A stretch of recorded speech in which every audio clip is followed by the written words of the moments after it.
Yes, welcome dear student.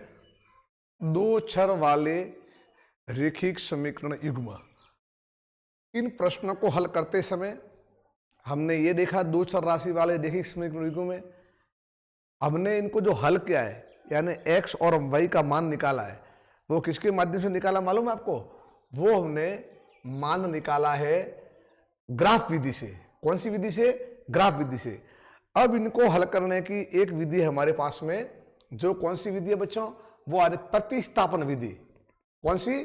प्रतिस्थापन विधि। तो थोड़ा मैं इसको शुरू करने से पहले जब मैं आपको ये बता दूं, क्या आप समझ दोगे हो ना?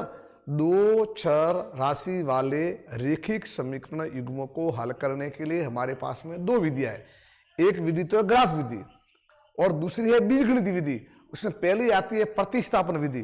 तो थोड़ा मैं लिख रहा हूं यहां पर यूं, प्रतिस्थापन विधि क्या होती है? जैसे मान लो ये हमारा लिखा हुआ है x plus Y is equal, देखो लिखा हुआ है ना, x plus Y is equal 14।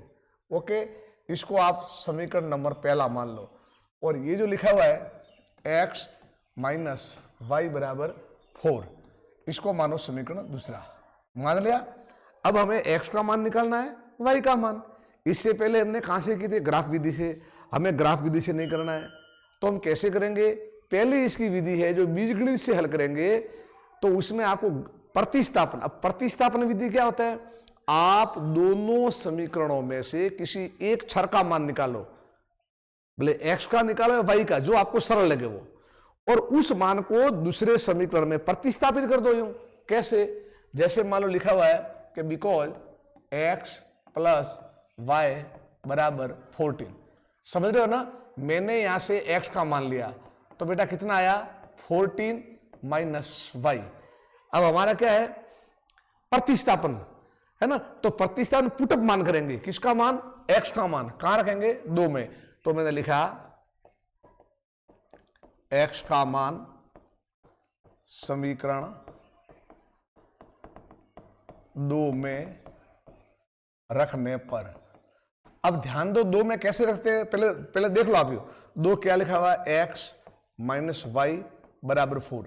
जहां x है ना, वहां लिखेंगे 14 माइनस वाई। तो ये x है ना, इसकी जगह लिखा मैंने 14 माइनस वाई, फिर ये माइनस वाई यहां है, और कितना आया? 4। समझ सकते हो बच्चों? अब ये हमारा 14 माइनस वाई माइनस 2y बराबर 4। यहां भी हमारे बच्चे गलत करते थे कि माइनस वाई प्लस वाई। नहीं, माइनस का y और माइनस का y टोटल कितने हो गए? माइनस के 2y। अब आप बिल्कुल एकदम इजी वे में बेटा आ जाओ। ये आ गया हमारा minus 2y is equal 4।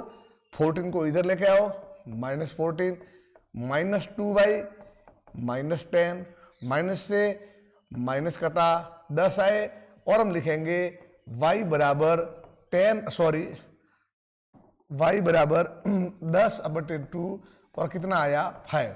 Okay, ये हमारा y का मान आ गया। आया y का मान। अब इस y के मान को समझ रहे आप? ये जो हमारा y का मान है, इस y के मान को भले समीकरण 1 में रखो या समीकरण 2 में, कोई फर्क नहीं पड़ता है, आपका x का मान आएगा। समझ में आया? मैंने पहले समीकरण से x का मान निकाला, इस x के मान को प्रतिस्थापित किया दूसरे में, y का है। अब y के मान को प्रतिस्थापित करो। अगर आपकी इच्छा है तो 1 में करो, आपकी इच्छा है तो 2 में, मान आ जाएगा।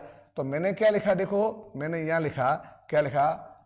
y बराबर 5 का मान समीकरण 1 में प्रतिस्थापित करने पर। तो वापस देख लीजिए, 1 में करना बेटा, तो 1 लिख दो। क्या लिखा है? x प्लस वाई बराबर 14। कितना? y का मान 5, तो x प्लस 5 बराबर 14। x बराबर 14 माइनस 5, और कितना आया? 9। x बराबर 9 लिखेंगे। अतः x is equal 9 and y is equal 5। This is our answer. यह हमारा उत्तर आया। अब देखो, परीक्षा भवन में अपने को जांच करने के मेरा आंसर गलत है या सही है तो जांच कर सकते हो। देखो x प्लस वाई शब्द x 9 y 5, 9 और 5 14 हो रहे, ओके। x माइनस वाई 4 कितना है, 9 माइनस 5 4। क्लियर, मालूम पड़ा। आइए और हम प्रतिस्थापन विधि वाल हल कर सकते हैं, तो कोई आपकी प्रॉब्लम आएगी नहीं। ठीक, चलिए।